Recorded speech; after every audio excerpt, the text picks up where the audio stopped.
제가 전임 전도사로 섬기던 교회에서 어머니 기도회를 인도한 적이 있습니다. 영아부부터 시작해서 청년부에 이르기까지 자녀들을 두신 부모님들이 한 4, 50여 분 정도 매주 수요일 아침에 함께 모여서 자녀들을 위해서 그렇게 간절하게 기도했습니다. 재미있는 것은요, 그 기도 모임에 교회 안 다니시는 분들도 참석하셨어요. 자녀들을 위해서 기도한다. 그러니까 신앙이 없는 분들도 같이 참석하셨다가 그 어머니 기도회를 계기로 해서 교회에 등록하시는 분들이 여러 분 계셨습니다. 그러면서 제가 깨달은 게 있어요. 이 자녀 문제라는 게 참 중요하구나 하는 걸 깨닫게 됐고요. 정말 자녀들을 축복할 수 있는 일이라면 부모님들은 정말 무슨 일이라도 하겠다. 그런 생각이 들었습니다. 그 기도 모임에 교회에서 오래 신앙생활 하셨던 권사님도 참석을 하셨습니다. 그 교회 장로님의 부인 권사님이셨고요. 딸만 셋 있으셨습니다. 다 청년부에 소속되어 있는 자녀들이었습니다. 근데 안타까운 것은 그 막내 딸은 신앙생활을 열심히 하는데 나머지 두 따님들이 별로 신앙생활을 열심히 하지 않으셨어요. 그래서 늘 볼 때마다 좀 안타까움이 있었습니다. 그리고 이 권사님에게 좀 좋지 않은 모습이 하나 있었는데요. 말씀을 너무 함부로 하시는 부분들이 있었어요. 그래서 그 권사님 말씀 때문에 시험에 들거나 상처를 입는 교우들이 간혹 있으셨습니다. 이 권사님은 워낙 쾌활하신 분이라 이야기하시고는 아유 그 농담이야 이렇게 말씀하시는데 그 듣는 사람은 그게 아니잖아요. 듣는 사람은 여러 가지로 마음의 상처가 되고 시험이 들고 이제 그런 문제들이 있었습니다. 어느 날 기도 모임에 오셔서 이 권사님 표정을 보니까 권사님 표정이 그렇게 밝지가 않으세요. 무슨 상황인가 싶어서 기도 제목 나눌 때 이야기를 들어보니까 회사에 다니는 큰 따님이 아주 황당한 사고로 좀 많이 다치셨다는 거예요. 그러니까 얼굴에도 상처가 좀 나셨고 그래서 병원에서 좀 치료하고 있는데 기도해 주십시오. 이제 이런 기도 제목들을 나누고 있었습니다. 그 기도 제목을 듣고 있는데 계속 하나님께서 제 마음속에 뭔가 자꾸 그 권사님께 말씀을 드려야 된다 그런 마음을 주셨어요. 그래서 제가 아주 조심스럽게 그 권사님께 말씀을 드렸습니다. 권사님 오해하지 마시고 잘 들어주세요. 권사님께서 기도 제목 나누시는데 하나님께서 계속 그런 마음을 주셔서 제가 권사님과 좀 나누려고 합니다. 따님이 다치셔서 지금 치료받고 계신데 따님이 전에도 교통사고 나신 적도 있고 여러 가지로 정말 다치지 않을 상황인데도 다치는 일들이 여러 번 있었다는 이야기들도 들었습니다. 그런 과정 중에 하나님이 권사님과 가정에 하시고자 하는 말씀이 있는 것 같습니다. 권사님 하나님 앞에서 기도하시면서 혹시 회개할 것이 있는지 혹시 내가 변해야 될 것이 있는지 하나님께 한번 기도하시고 고백하시고 또 이 기회를 통해서 새로워지는 시간들을 가지시면 어떻겠습니까? 그런 말씀을 드렸습니다. 권사님께서 그 말씀 들으시고 눈물을 흘리면서 목사님 제가 신앙생활 잘못한 것 같습니다. 저는 너무 쉽게 했던 말 때문에 다른 분들이 상처를 받기도 하고 다른 분들을 어렵게 하기도 하고 해서 정말 그분들께 사과하고 싶은 마음 많고 하나님께 죄송한 마음 참 많습니다. 지금부터라도 제가 돌이키고 믿음으로 잘 설 수 있도록 목사님 기도해 주십시오. 그래서 제가 간절하게 그 자리에 있는 분들하고 함께 그 권사님 위해서 기도했습니다. 따님이 잘 치유되고 우리 권사님의 믿음이 새로워질 수 있도록 그렇게 간절하게 기도를 드렸습니다. 그런데 문제는 그 회개가 그렇게 오래 가지 않았다는 거예요. 그 권사님이 원래 모습으로 다시 돌아오셔서 또 말로 다른 사람들을 상처 주시는 모습들을 보게 됐습니다. 그리고 여전히 자녀들의 삶 속에도 그런 크고 작은 문제들이 계속 이어지는 것들을 보게 됐습니다. 우리가 믿음의 부모로서 바르게 서지 않으면 그것이 우리의 삶과 다른 사람들의 삶에 그리고 더 중요한 것은 사랑하는 자녀들의 인생에도 좋지 않은 영향을 미칠 수 있다라고 하는 것을 우리가 잊지 말아야 된다라고 하는 것이죠. 우리가 믿음의 부모로 살아가면서 왜 자녀들 축복하고 싶지 않겠습니까? 그 무엇보다도 우리가 믿음의 자녀들에게 정말 좋은 본을 보이고 우리 자녀들의 인생을 복되게 하는 그런 믿음의 부모가 되고 싶지 않습니까? 그러기 위해서는 우리가 하나님 앞에 바르게 서는 것이 참 중요합니다. 혹시 우리가 회개할 것은 없는지, 우리가 하나님의 뜻을 거스르고 있는 것은 없는지 우리 자신을 잘 돌아보면서 우리가 하나님 앞에 바르게, 우리가 하나님 앞에 성숙한 그리스도인으로 서게 될 때 그 좋은 영적인 영향력이 우리 자녀들에게로까지 흘러가게 된다는 것이죠. 그래서 내가 하나님 앞에 바르게 서고 내가 성숙한 믿음의 삶을 살아가는 것이 사랑하는 우리 자녀들에게 또 우리 가정에 얼마나 큰 축복이 되는가 하는 것을 우리가 잘 기억해야 된다는 것이죠. 그래서 우리의 신앙생활을 통해서 우리도 하나님의 은혜를 경험하지만 우리의 삶을 통해 우리의 자녀들이 더 복된 믿음의 삶을 살아가실 수 있기를 주님의 이름으로 축원합니다. 오늘 우리는 네 번째 교회 두아디라 교회에 대해서 함께 살펴보려고 합니다. 두아디라 교회에 편지를 보내고 계시는 발신자 예수 그리스도에 대해서 오늘 18절의 말씀은 이렇게 묘사하고 있습니다. 두아디라 교회의 사자에게 편지하라. 그 눈이 불꽃 같고 그 발이 빛난 주석과 같은 하나님의 아들이 이르시되 말씀하죠. 예수님 어떤 분으로 묘사하고 있습니까? 눈이 불꽃 같고요, 발이 빛난 주석 같다, 이렇게 말씀하고 계십니다. 그러니까 우리 주님 예수 그리스도께서는 우리의 모든 것을 다 꿰뚫어 보시는 신적인 통찰력을 가지고 계시는 하나님이시다, 이렇게 말씀하고 있습니다. 주님 앞에 감출 수 있는 게 없어요. 불꽃 같은 눈동자로 우리의 일거수일투족을 지금도 다 지켜보고 계십니다. 사람의 눈은 속일 수 있고 사람 앞에서는 우리의 모습을 감출 수 있을지 모르지만 하나님 앞에서는, 우리 주님 앞에서는 감출 게 아무것도 없다는 것이죠. 그래서 지금도 불꽃 같은 눈동자로 우리를 지켜보고 계시는 주님 앞에서 우리가 바르고 정직한 믿음의 사람들로 살아가야 한다는 것입니다. 그 주님께서 지금 두아디라 교회를 향해서 편지를 보내고 있습니다. 자, 이 두아디라 교회의 배경에 대해서 우리가 좀 살펴볼 필요가 있겠죠. 이 두아디라라고 하는 도시는 우리가 지난주에 살펴봤던 버가모라고 하는 도시로부터 동남쪽으로 64km 정도 떨어져 있는 도시였습니다. 한때는 펠로피아, 유하피아라고 하는 이름으로 불리기도 했고요. 오늘날에는 아키사르라고 불리는 도시가 바로 이 두아디라라고 하는 도시입니다.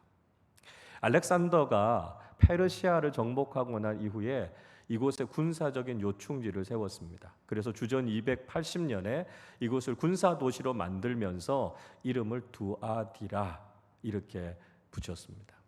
근데 이 두아디라라고 하는 도시는 카이쿠스라고 하는 계곡과 하마스라고 하는 계곡 사이에 있는 평지에 위치하고 있는 그런 도시입니다.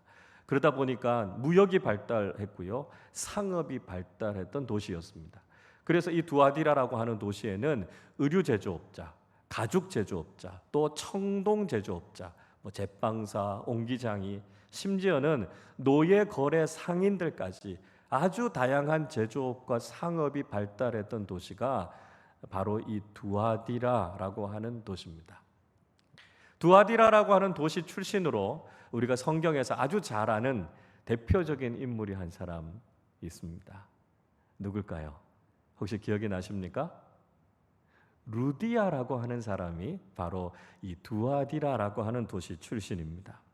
사도행전 16장 14절이 이렇게 말씀합니다. 두아디라 시에 있는 자색 옷감 장사로서 하나님을 섬기는 루디아라 하는 한 여자가 말을 듣고 있을 때 주께서 그 마음을 열어 바울의 말을 따르게 하신지라 말씀합니다. 바울의 아주 중요한 동역자였고요, 자신의 집에서부터 빌립보 교회를 시작하게 했던 이 자색 옷감 장사 루디아가 바로 이 두아디라시 출신이었습니다.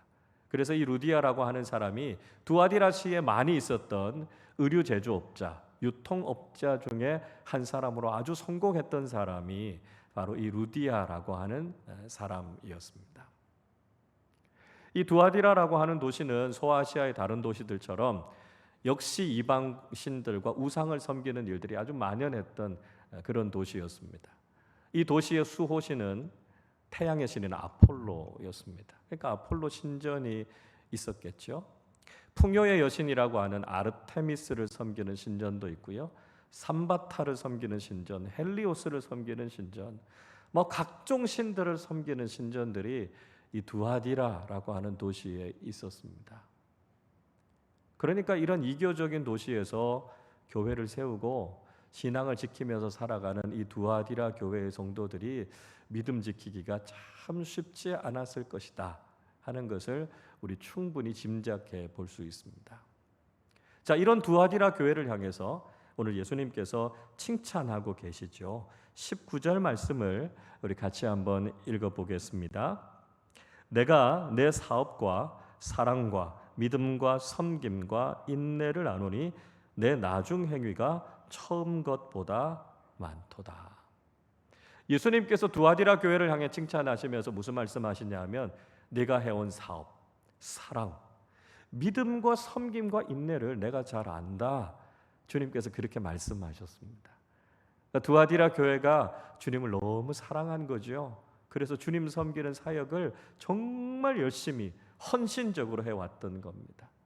믿음으로 섬기고 끝까지 인내하면서 정말 충성을 다하는 교회가 두아디라 교회였다. 주님께서 그렇게 칭찬하고 계신 겁니다. 근데 그거보다 더 큰 칭찬이 있죠. 무슨 칭찬입니까?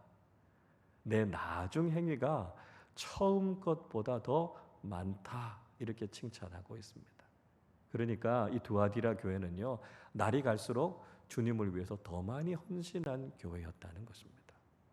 지금까지도 두아디라 교회가 주님 사랑하는 마음으로 열심히 헌신하면서 일해왔는데 앞으로 주님께 더 귀하게 쓰임받고 더 큰 영광, 더 큰 사랑을 주님께 드리는 교회다. 이렇게 칭찬을 받았다는 것이죠. 저는 우리 아름다운 교회가 이 두아디라 교회가 받았던 칭찬을 받게 될 수 있기를 바랍니다. 지금까지도 우리는 주님 앞에 귀하게 헌신해 왔습니다. 여러분 지금 얼마나 어려운 상황입니까? 1년 반 동안 코로나로 인해서 비정상적으로 우리가 신앙생활하고 있고요. 사역의 환경이 너무 어려운 가운데 있어요. 그러나 그런 가운데서도 온 교우들이 마음을 모아서 주님 사랑하는 일이라면, 주님 교회 섬기는 일이라면 얼마나 열심히 그 일들을 감당해 왔습니까? 주님께서 분명히 칭찬해 주실 줄로 믿습니다. 그러나 거기에 안주하지 않기를 원합니다. 어제의 영광에 머물러 있는 것이 아니라 오늘보다 더 나은 내일을 위해서 더 많이 수고하고 더 많이 헌신하는 우리 모든 교우들이 되실 수 있기를 바랍니다. 그래서 주님께서 우리 교회 바라보면서 시간이 지날수록, 날이 갈수록 주님을 더 귀하게 섬기고 주님 앞에 더 많이 칭찬받는 교회로 우뚝 설 수 있기를 주님의 이름으로 축복합니다. 자, 그런데 주님께서 이 두아디라 교회를 향해서 책망할 것이 있다. 이렇게 말씀하셨습니다. 20절을 보십시오. 그러나 내게 책망할 일이 있노라. 자칭 선지자라 하는 여자 이세벨을 내가 용납함이니 그가 내 종을 가르쳐 꿰어 횡음하게 하고 우상의 제물을 먹게 하는도다. 예수님께서는 두아디라 교회에 자칭 여선지자 이세벨을 용납한 잘못이 있었다. 이렇게 말씀하고 있습니다. 이 자칭 여선지자라고 하는 이세벨이라고 하는 사람이 두아디라 교회 성도들로 하여금 음란한 일을 하게 했다는 것이죠. 그리고 이방신들을 섬기는 잘못된 제사에 빠지게 했다. 그렇게 유혹했다. 이렇게 말씀하고 있습니다. 자, 이 이세벨이라고 하는 사람이 어떤 사람이었을까요? 우리는 이세벨에 대해서 좀 알기 위해서 열왕기상 16장부터 21장에 나오는 이세벨 왕비가 어떤 사람이었는지를 좀 알 필요가 있습니다. 이 이세벨이라고 하는 사람, 북이스라엘의 가장 악한 왕이었던 아합의 아내였죠.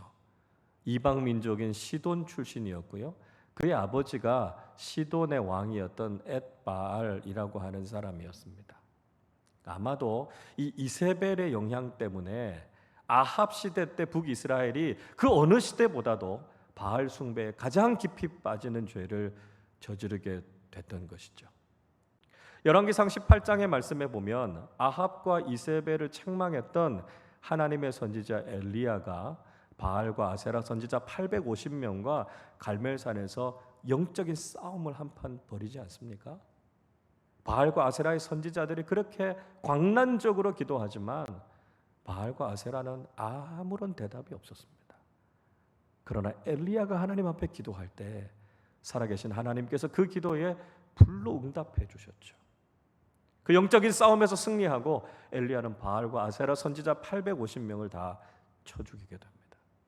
그런데 그 이야기를 들었던 이세벨이 분노하게 되죠. 엘리야를 죽이겠다 이렇게 위협하기도 했습니다. 이렇게 굉장히 악한 일을 했던 북이스라엘의 왕비가 바로 이 이세벨이었습니다. 자, 두아디라 교회에 이런 이세벨 같은 여선지자가 있었다는 것이죠. 아마도 두아디라 교회의 거짓 지도자 가운데, 이 여성 지도자 가운데 이런 일을 하는 사람이 있었던 것 같습니다. 그래서 두아디라 교인들을 꿰어서 이방 신들을 섬기는 음란한 제사에 참여하게 하고 해서는 안 되는 우상 숭배에 빠지게 하는 죄를 저지르게 한 것이죠. 믿음의 공동체가 또 주님을 섬기는 사람들이 결코 해서는 안 되는 악한 일들에 빠지게 하고 그 일들을 주동했던 잘못된 지도자가 있었다라고 하는 것을 지적하고 계신 것입니다. 여러분, 마찬가지입니다. 우리의 공동체 안에서도 복음적이지 않은 일들로, 잘못된 교리로 우리를 유혹하고 또 우리를 잘못된 길로 빠지게 하는 일들이 일어날 수도 있다라고 하는 것이죠. 그래서 우리는 비복음적인 것들, 하나님이 원치 않으시는 것들로 공동체를 혼란하게 하는 사람이 있다면 우린 단호하게 대처할 필요가 있다는 것이죠. 전에 제가 섬겼던 교회에서도 이런 일들이 있었습니다.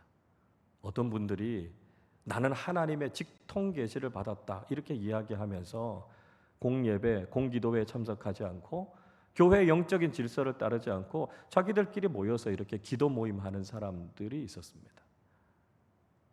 어떤 사람들은 하나님의 계시를 받았다고 해서 흰 드레스를 입고 다녔어요. 그러면서 이상한 춤을 추면서 예언을 하고 그것이 하나님께서 오늘 이 시대에 우리에게 들려주시는 하나님의 계시다. 이렇게 교회를 혼란하게 하는 권사님들의 무리도 있었습니다. 여러분, 우리는 잘 분별해야 합니다. 교회 안에 있다고 해서 모두가 다 복음이 아니고요, 모두가 다 진리가 아니라는 것이죠. 복음으로, 성령 충만함으로 무엇이 바른 하나님의 뜻인가를 분별하고 악한 거짓 영들이 교회를 어지럽히지 않도록 우리가 영적으로 깨어 있어야 한다는 것입니다. 중요한 것은 주님께서 두아디라 교회에 회개할 수 있는 기회를 주셨음에도 불구하고 그들이 회개하지 않았다라고 하는 것입니다. 21절의 말씀 보십시오. 또 내가 그에게 회개할 기회를 주었으되 자기의 음행을 회개하고자 하지 아니하는도다 말씀하고 계십니다. 주님께서 분명히 회개할 수 있는 기회를 주셨습니다. 그러나 그들은 자기 자신을 돌아보지 않았고 하나님 앞에서 자신들의 잘못을 회개하지 않았다는 것이죠.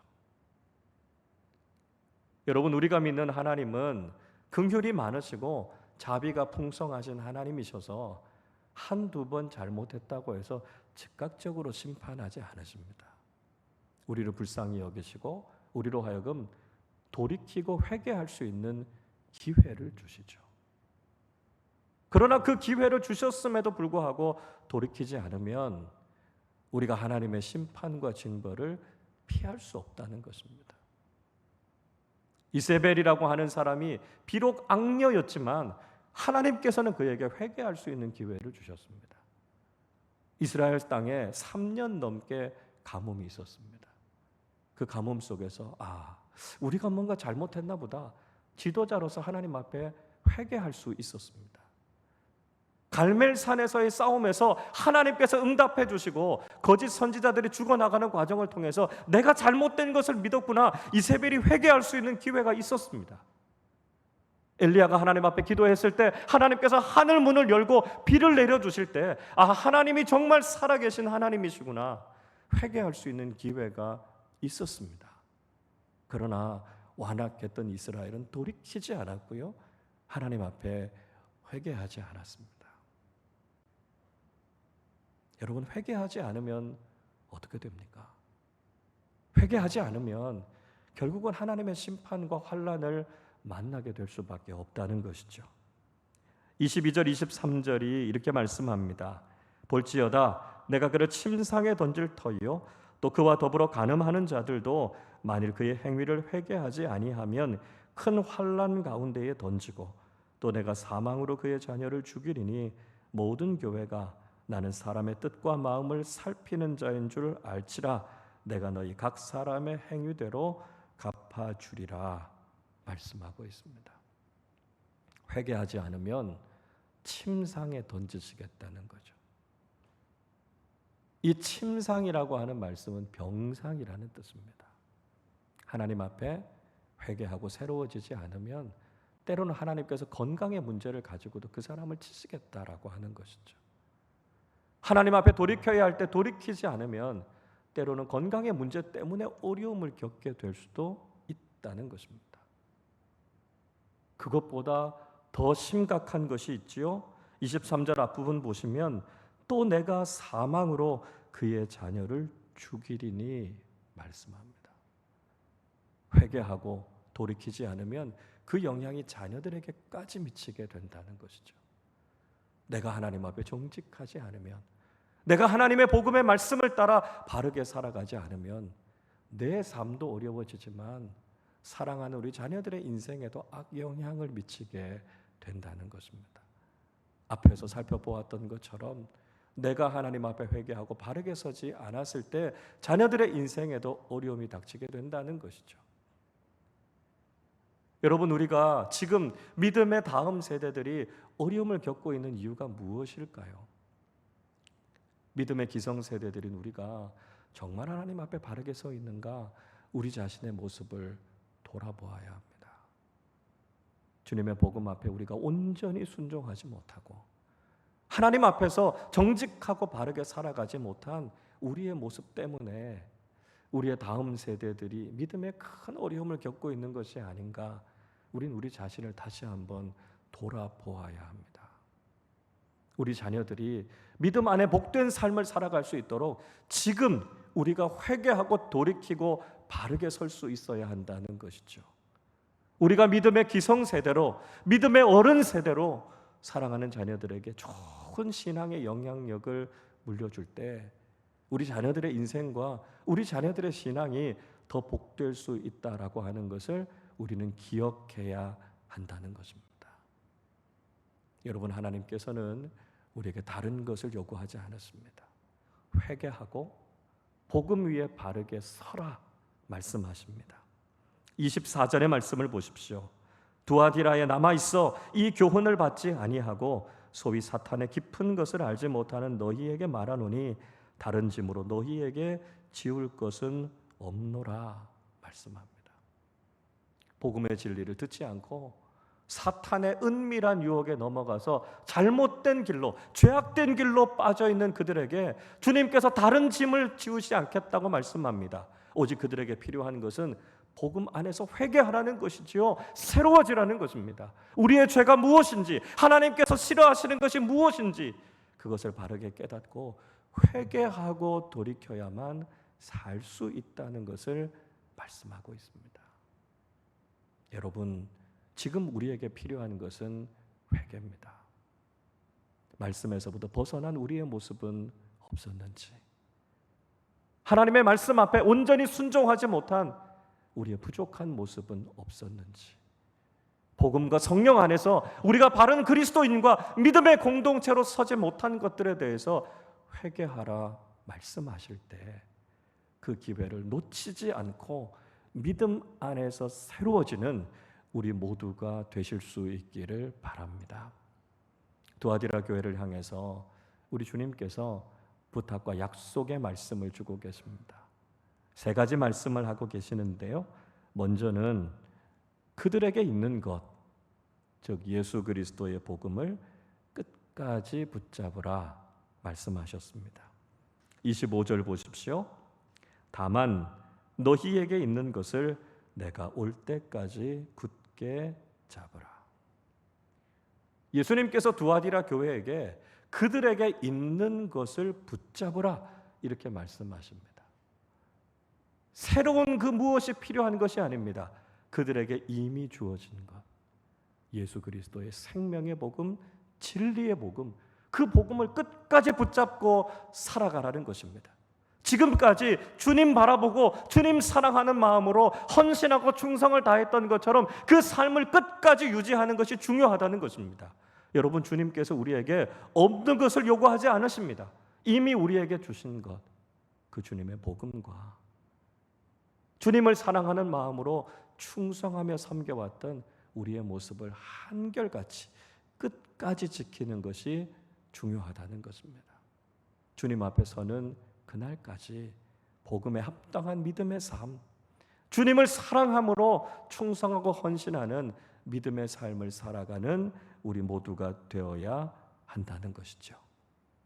둘째로, 세상을 다스리는 영적 리더십을 약속해 주셨습니다. 26절 이렇게 말씀하지요. 이기는 자와 끝까지 내 일을 지키는 그에게 만국을 다스리는 권세를 주리니 말씀합니다. 믿음으로 이기는 자, 끝까지 주님을 사랑하고 섬기는 자에게 만국을 다스리는 권세를 주시겠다 말씀하죠. 세상에 선한 영향력, 영적 리더십을 발휘하는 믿음의 공동체로 세워주시겠다 말씀하고 있습니다. 그 리더십이 얼마나 강력하고 탁월한지요. 철방망이를 가지고 질그릇을 깨트리는 것처럼 그렇게 놀라운 영향력을 미치며 살아가게 하시겠다 말씀하고 있습니다. 두아디라 교회는 7교회 가운데 가장 작은 교회였습니다. 가장 보잘것없는 교회였습니다. 그런데 그런 외적인 모습과는 아무 상관없이 하나님께서 그 교회에 영적인 권위를 허락해 주시겠다는 것이죠. 그 교회가 크거나 작거나 능력이 있거나 없거나 그것이 중요한 것이 아니라 하나님께서 들어 세워주시면 온 세상을 변화시키는 하나님의 도구로 쓰임받게 된다는 것이죠. 이 놀라운 영적인 리더십을 이 두아디라 교회에 허락해 주시겠다 말씀하셨습니다. 셋째로, 예수 그리스도의 복음에 영광을 주시겠다 약속하셨습니다. 28절 이렇게 말씀하지요. 내가 또 그에게 새벽별을 주리라. 새벽별, 예수 그리스도와 그분의 복음을 상징합니다. 계시록 22장 16절 이렇게 말씀하지요. 나 예수는 교회들을 위하여 내 사자를 보내어 이것들을 너희에게 증언하게 하였노라. 나는 다윗의 뿌리요 자손이니 곧 광명한 새벽별이라 하시더라. 새벽별은 예수 그리스도이시고요, 그분의 복음입니다. 즉 끝까지 믿음으로 이기는 이 두아디라 교회에 새벽별처럼 주님께서 임하시겠다는 것입니다. 그래서 복음의 영광과 주님의 생명이 이 두아디라 교회를 통해서 드러나게 하시겠다는 거죠. 복음의 기초를 둔, 복음의 영광을 드러내는 가장 존귀한 교회로 주님께서 이 교회를 세워주시겠다 말씀하셨습니다. 오늘 두아디라 교회에 주셨던 말씀, 그리고 두아디라 교회에 주셨던 이 부탁과 소망의 말씀이 오늘 우리의 삶 속에 이루어지실 수 있기를 바랍니다. 우리 아름다운 교회가 오늘보다 내일이 더 아름다운 교회, 주님 앞에 더욱 큰 칭찬받는 교회가 되실 수 있기를 바랍니다. 지금까지도 주님을 위해 충성을 다해왔지만 앞으로도 더욱 귀하게 주님 사랑하는 마음을 가지고 더욱 헌신하는 믿음의 공동체가 되실 수 있기를 바랍니다.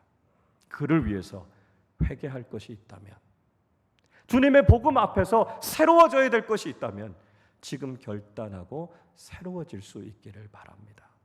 복음 중심적인 신앙, 오직 주님의 영광을 위해 더 귀하게 쓰임받고 우리뿐만이 아니라 사랑하는 우리 자녀들도 더욱 복된 믿음의 삶을 살아갈 수 있는 복된 믿음의 공동체가 될 수 있기를 바랍니다. 믿음의 좋은 유산을 우리 자녀들에게 물려주고 우리 자녀들이 그 신앙의 기초 위에서 더 아름답게 주님 앞에 쓰임 받는 믿음의 사람들이 될 수 있기를 바랍니다. 우리에게 주신 예수 그리스도의 복음 굳게 붙잡고 끝까지 충성을 다하며 온 세상을 향해 영적인 리더십을 발휘하는 믿음의 사람들과 공동체가 될 수 있기를 바랍니다.